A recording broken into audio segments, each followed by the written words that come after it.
So, guys, Saddle up. saddle up. Seriously. Prepare to go postal. Oh, I love it. Thanks. Power and corruption, two sides of a wicked coin. Welcome to the podcast that tells stories of the world's largest, most salacious corruption scandals and explores the myriad ways corruption creeps into the hearts and minds of men and women, the consequences of corruption for perpetrators and victims, and the red flags that, had they been identified and addressed, might have changed the course of history. I'm Tatiana Sainati, and I'm joined by my co-host, Diana Shaw. We are lawyers at the DC-based law firm, Wiley Ryan. I'm the head of our International Arbitration and Disputes group, and Diana is a partner in our white-collar crimes practice. We're also joined today by our intrepid story developer, Vab Patria. and Vab is in our government contracts group. So Diana, this episode, as you know, came to us on recommendations from some pretty great people. That's right. Our wonderful UK colleagues at Mills and Reeve in London. They recommended it, and one of our listeners and Wicked Coin fans, Steve Jesse, likewise recommended this particular scandal, totally independent from Mills and Reeve. So That's how it's a good one. Exactly. So we were like, we have to look into this. We have to dig deeper.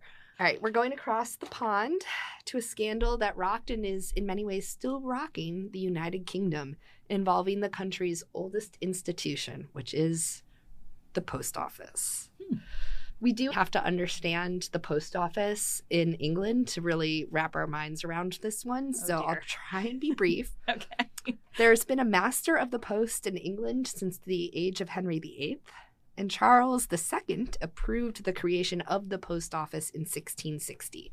So this agency actually predates the establishment of Britain itself, which was not united until 1707. And until recently, the post office was the main physical interface between the government and its citizens. And it has these romantic associations for most Brits that are bound up with concepts of national identity. Post offices do a lot in the United Kingdom, including providing gift vouchers, selling train tickets, and cashing Social Security vouchers. So a lot of money flows through the post offices. I'm talking like billions of pounds a month flow through post offices in the UK.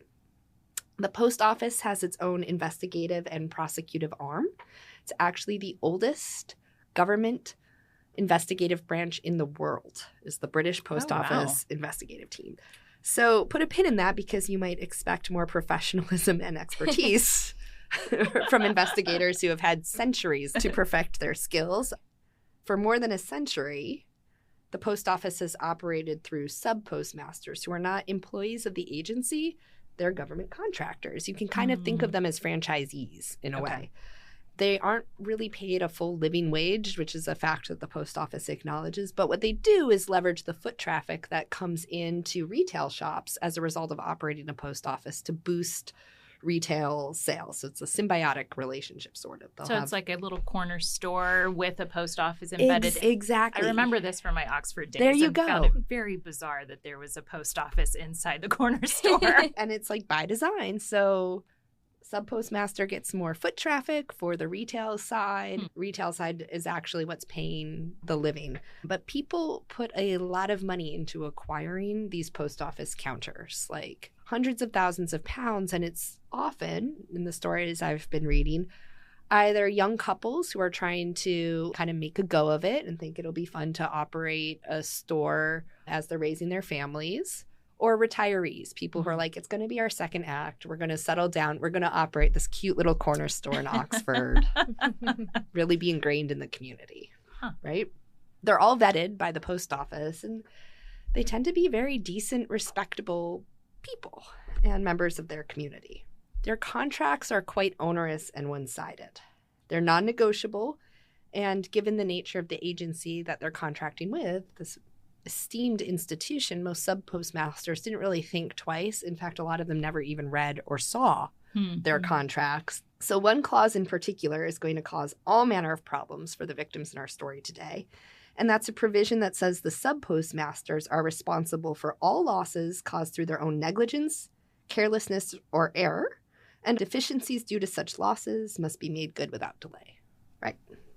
Okay. So in 1992, the government decides they're going to automate the post office.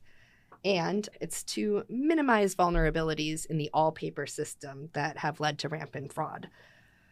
What was causing that is people would get basically Social Security order books, and then they would cash in a voucher, and they were losing their books, and vouchers were being cashed in by the wrong people.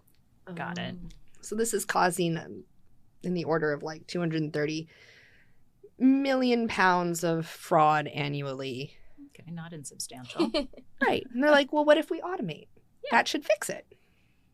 So automation is going to fix everything. Instead of paper vouchers, recipients of Social Security are going to get the cards with magnetic strips. They'll swipe it, and that way they'll be able to keep track of everything. Additionally, up to this point, what subpostmasters did is literally handwrite their accounts and mail in like the receipts and money that was owed to the post office every accounting period. So now they're going to automate all that too, right? It probably would have worked, except the post office selected the lowest scoring of 3 bids for the contract to automate the system from a Japanese company called Fujitsu. Okay. This is a massive project. Fujitsu is going to have to build, test, and install a bespoke IT system for 20,000 post offices, which would need 40,000 terminals. They're going to have to train 67,000 people. And it's going to be dealing with roughly 56 billion pounds in benefits to 28 million customers annually. Yikes. That's the scale. And it's the largest project like this that had ever been undertaken at that time and still today. Fujitsu quite simply lacked the ability to write the code necessary to get this done well. They spent about 10 million pounds a month for a year with no real progress being made in fixing endemic bugs in their system called Horizon. So at one point in about 1997, 1998, the post office considers maybe we should just abandon this. This is not going well. But at this point, there's this perception that it'd be politically disastrous after spending millions and millions of dollars of taxpayer funds to cancel it. So what do? They deploy it anyway. They deploy an inherently unpredictable software that would crash, send the wrong information to the wrong place unnoticed, apply incorrect values to transactions, or cause values to halve, double, or multiply. Oh my God. Right. That's crazy. In other words, the post office rolled out the system knowing that it did not keep accurate accounts. That's not a solution to your problem. The worst is yet to come. Oh my God. The post office has this policy that every branch has to balance to zero before it starts the next trading period. This basically meant, after Horizon is rolled out, that the Horizon figures had to match the cash in stock you had actually in your store exactly. Guess what? Never. So for a few years, the post office was allowing subpostmasters to quote unquote park discrepancies between the cash on hand and the accounts in a suspense account to be investigated and disputed. But those started filling up quickly, and there were like tens, then hundreds of thousands of disputed funds. So what does the post office decide to do? Oh God. They decide to eliminate the ability to park disputed amounts in these suspense accounts. But then you can't get to a zero reckoning. Unless you agree to accept Horizon's flawed numbers. Oh dear. Guess what? If you don't, you're in breach of your contract. Oh. So you either accept what you know to be flawed, or you risk breaching your contract. And you were damned if you do and damned if you don't. As history would show, the ones who refused to accept them ended up being sued civilly for a breach of contract, going bankrupt, having to pay tens of thousands of pounds back to the post office, and losing the post office counter that really made their retail businesses viable. So the government actually brought actions against individuals? Oh, we're jumping ahead, but more than 900 people were criminally prosecuted by the post office. For conformity with its own flawed system. Yes, because the other thing, there was a helpline you could call, and they would tell you, just accept it. It'll all work out. Because that's how things work in the real world. I wish. It'll just all work out. We lawyers would have nothing to do if the world really worked that way. So people did. But then the post office would be like, Diana, why is there this like 70,000 pound discrepancy? You've accepted it. So you've clearly said that's accurate, but the 70,000 pounds is missing. What did you do with the money? Oh, God. What a nightmare. At a minimum, you've engaged in something called false accounting, which is a crime. Great. And at worst, you've stolen it, Ooh. which is a bigger crime. Yeah. Even the few subpostmasters who are tech savvy enough to be like, wait a minute, there's these discrepancies, and hey, I should be able to get administrator access to the Horizon system, pull some reports and figure out like where's things, numbers entered incorrectly, like Right. what's going on here.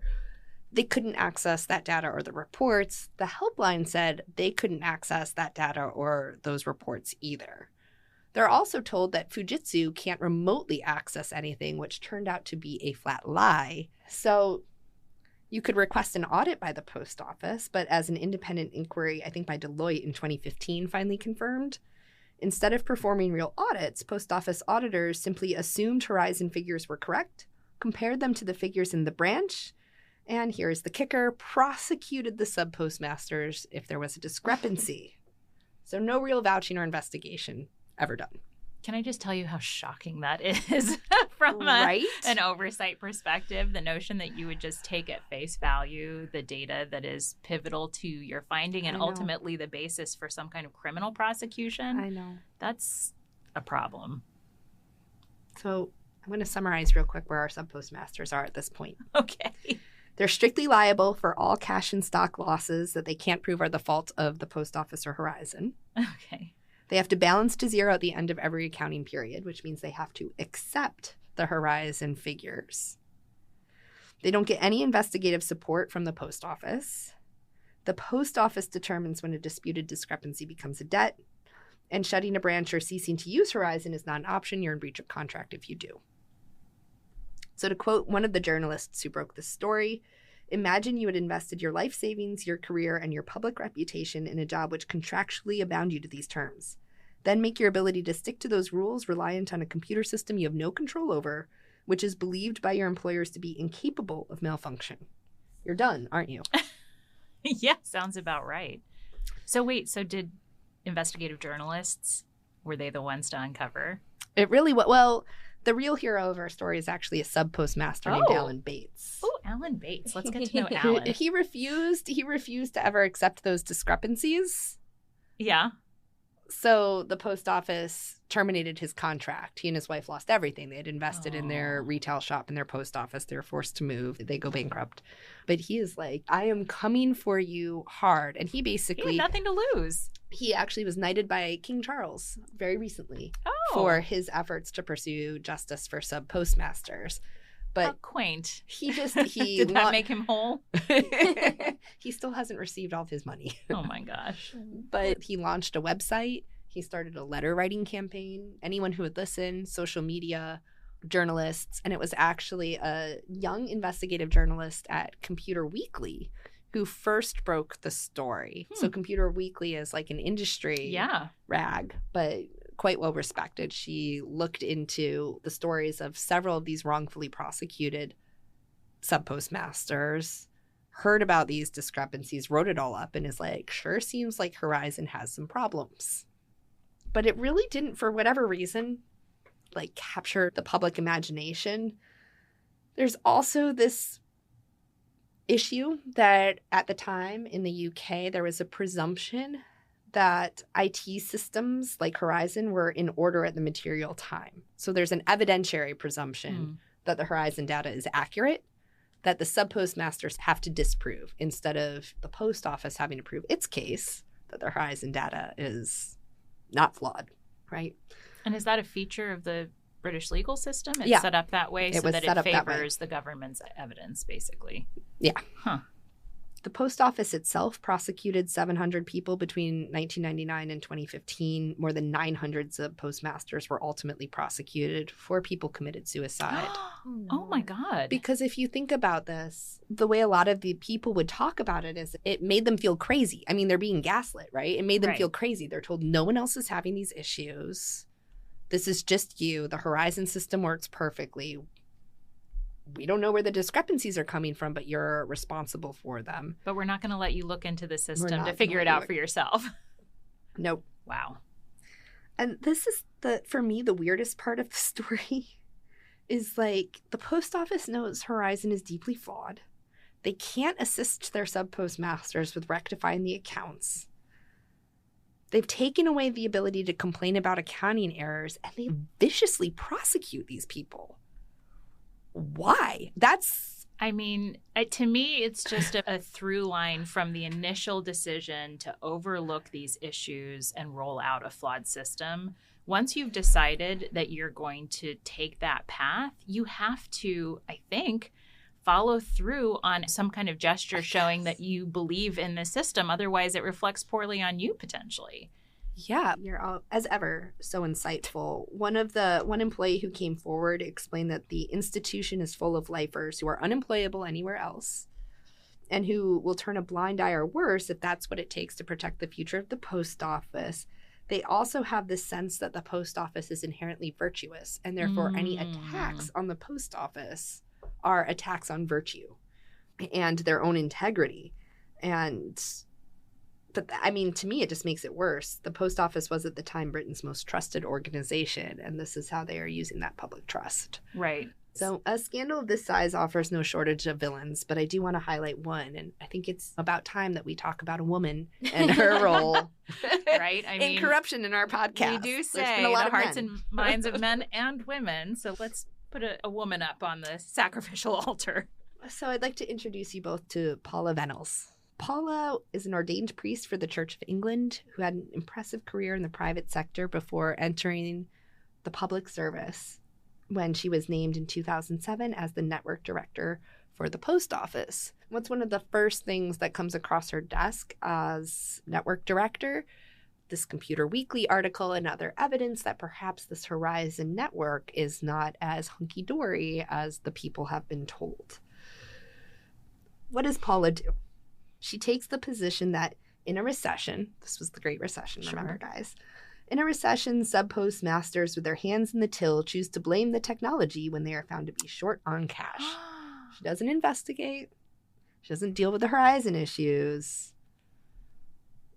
She says they're making it up. Without any interest in scratching the surface to see if there's some there? That's like a dereliction of duty. So, of course, she's promoted to CEO. She served there from 2012 to 2019. She was a government darling, right? And the post office actually puts you in proximity to power. She was shortlisted for Bishop of London. She ends up appointed to the board of the Cabinet Office of Prime Minister Theresa May. And people who know her well, including people like her cleaning lady, say she's just like a lovely person.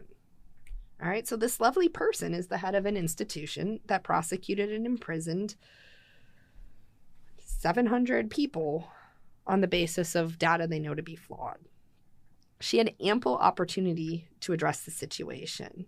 In 2012, so she's already decided to turn a blind eye to the Computer Weekly article and other evidence of potential flaws. In 2012, she meets with two MPs whose constituents had been wrongly prosecuted and who were like, what's going on? Can you explain this to us? She takes the position that Horizon is not perfect, but there's no evidence of systemic problems. Again. She suggests hiring an independent forensic accountant, the firm Second Sight, to look into the issues. Second Sight is like, happy to do it as long as you promise we're going to be able to run to ground truth. They start talking to everyone, reviewing files. They find a ton of flags, naturally. Second Sight releases a draft report in 2013. They don't use the phrase systemic problems, but they say that they have uncovered serious problems at multiple post offices. And Miss Venables hangs her hat on that. Well, they said no systemic problems. Look, see? No systemic problems. She did take advice from a barrister. He recommended reviewing all prosecutions. Miss Venables buried his advice and fired Second Sight.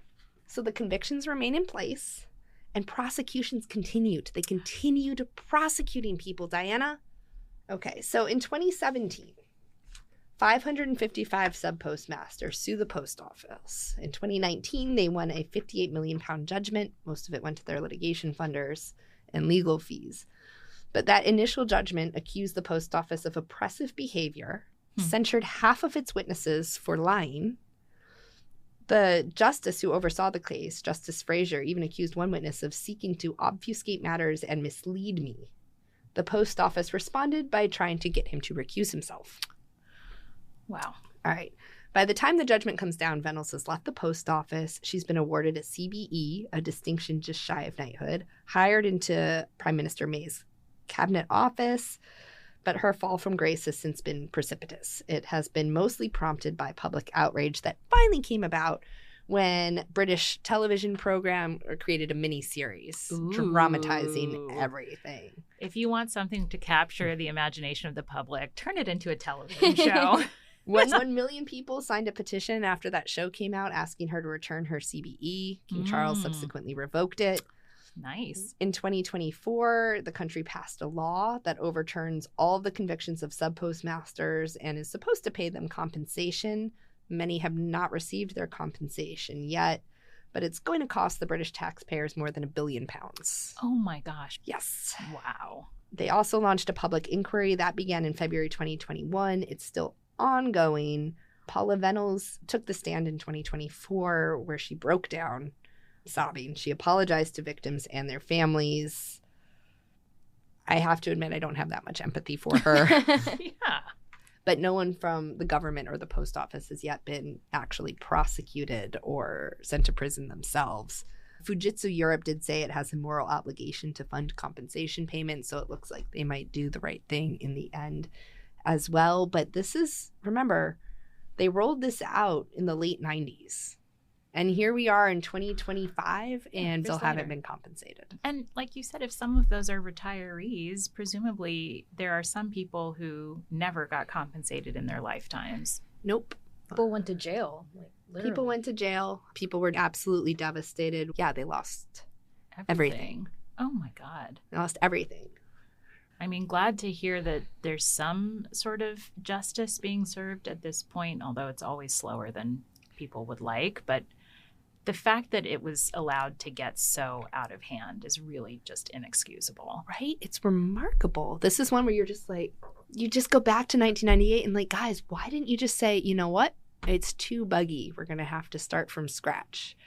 And we've made the point on the podcast before, but the cover-up is always worse than the crime. Always worse than the crime. I couldn't stop wondering, like, who was advising these people to keep making these bad, like, who is advising Paula to be like, just keep doubling down on these bad decisions? That's the thing. I mean, I think maybe we can even shift to red flag roundups, because I think one of the issues that we see here is when the government is held to a different standard and given that much deference, that creates an enormous amount of risk of abuse of authority. Relatedly, the fact that many of these government workers are not really employable outside of the public sector means that the incentives to hold on to their jobs and meet targets and goals is extremely high, and that can often skew behavior in a way that we wouldn't want to see. And then the lack of independent oversight, right? They didn't bring the forensic accountants in until the tail end, and then they were disregarded. But had they had a strong independent oversight mechanism within government to look at these programs and operations, it could have made a huge impact early on in the process. It makes me think of work we did at the State Department Office of Inspector General on the State Department's efforts to modernize the consular function, really sort of passport issuing. And the idea was to create a platform where so much of what was done in person and through paper could now be digitized and done in a really user-friendly format.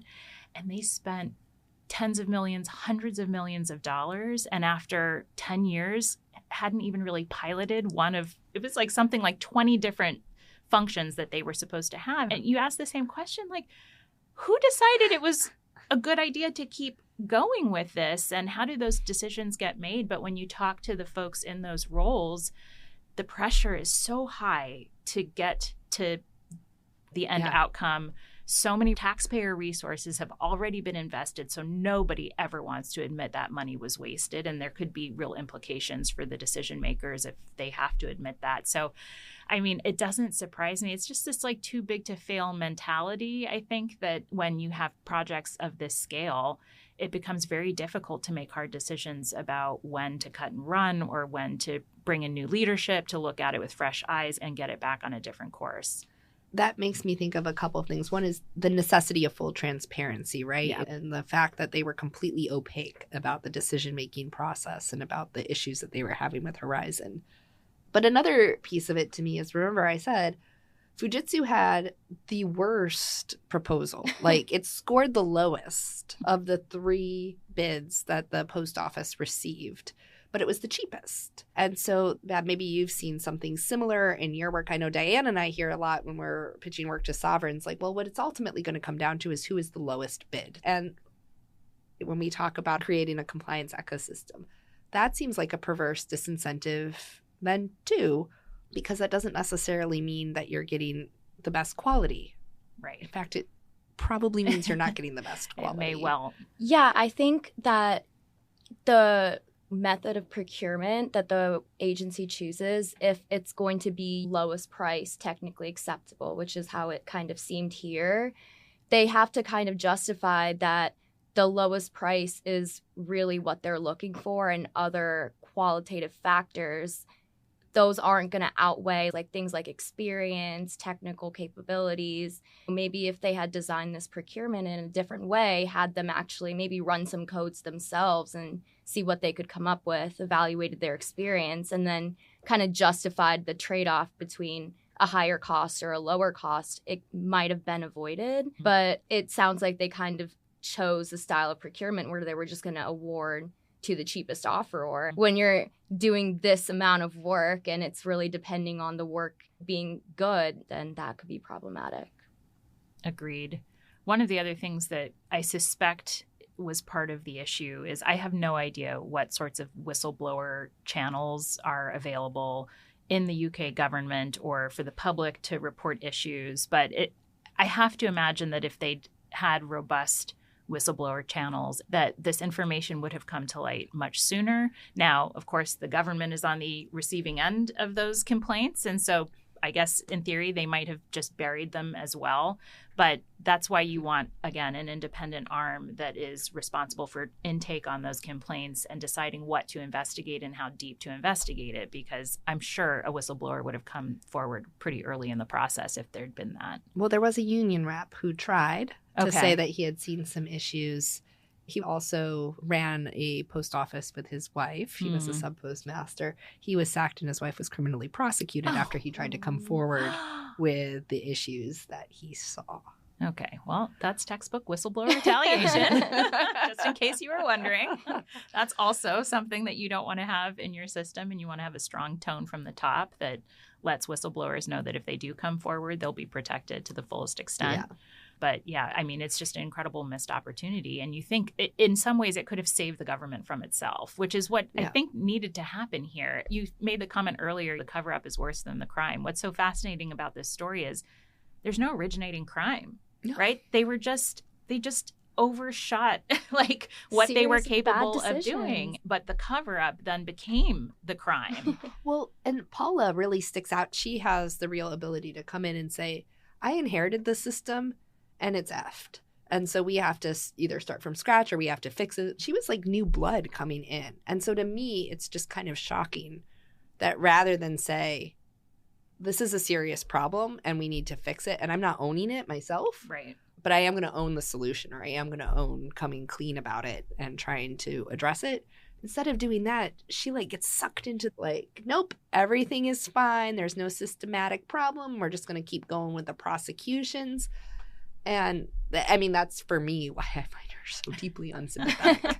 I do wonder, though, how much the cultural views in the UK about the government played in here. I mean, I wonder if public servants that serve in the UK government feel that it is potentially unpatriotic to shine a negative light on the government, and that part of their duty, in fact, is to defend the government from criticism and from attack. And so if that's the case, then you can see how that would skew decision making as opposed to someone who's been charged with a very different mission, which is get to the bottom of issues. If it needs to be fixed, you have the support to fix it. It's a different mentality than now I'm joining this virtuous institution, right? So that's already going to impact how we think about these issues. And then if you see your duty as essentially upholding that reputation. You don't want to be the one person who suddenly, after 500 years, is like, it's kind of messed up. I have a feeling that people would assume that would reflect very badly on them and potentially could risk their careers. It's so fascinating that our UK colleagues who actually brought this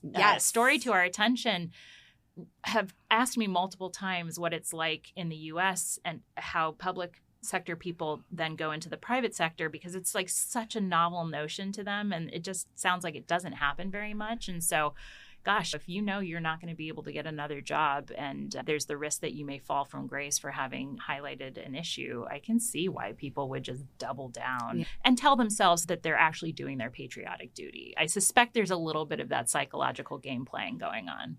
Because how else do you end up like this woman who's just viciously going after retirees and newlyweds? I know, it's outrageous. Jinx. But as so frequently, Diana, I find myself wishing that you were in charge of things, because there's one thing I can tell you is if Diana Shaw had been put into the position of network director or CEO of the British Post Office, and this had come across her desk, she would not have turned a blind eye. That's for sure. When you join the oversight community, you're sort of committing yourself to being unpopular with a lot of people. So I've already crossed that Rubicon and gotten okay with that. So yes, you're exactly right. And that is who you want in your civil service. You want people who feel empowered to look at issues and take on challenges, and who also have the technical ability to dig in and understand what they're looking at. I mean, it's just absolutely unacceptable that auditors took the data that they were given as reliable without any pressure testing. I mean, our government auditing standards would never allow that on a matter where data reliability is like pivotal to the assessment. So yeah, they fell down on the job a little bit there. So we could go a lot deeper into this particular scandal and the psychological motivations behind the actors who allowed it to get as far as it did. And we'll have some links to a lot of the resources that I looked into, including the fabulous miniseries, Mr. Bates versus the Post Office. Ooh, I love that name. Right? But in the meantime, we hope that everyone plans to join us next month for another salacious scandal. And Diana, do you have any teasers for us? Yes. Next month, we are going to dive into the George Santos story, which, if anybody's paid any attention to the headlines over the last couple of years, he is an enigmatic, very flamboyant character with all sorts of baggage that we'll get to unpack. So I think it's going to be a good one. I can't wait. Well, I want to thank our listeners for joining us for today's episode and invite you back next month for another scandal. I think at this point, all that's left to say is, as always, be good, and we'll see you next time. Bye. Bye. Bye.